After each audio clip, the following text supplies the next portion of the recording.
Салем, салем, с вами учитель казахского языка Дошан Жандарбекулу. Тема сегодняшнего урока – это у нас виды творческих профессий, так можно их назвать. Повторяем за мной эти слова.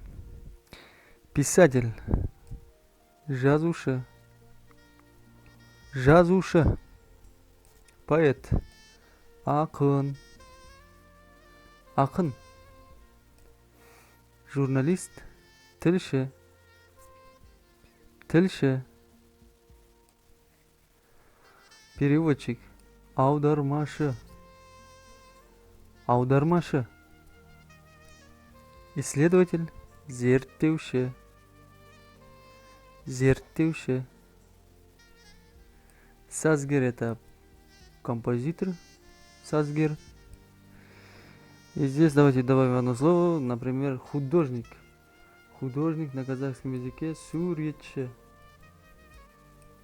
Ну, суретші сами закончите, это будет художник. Сурет – это рисунок, фото, а ше – это у нас художник.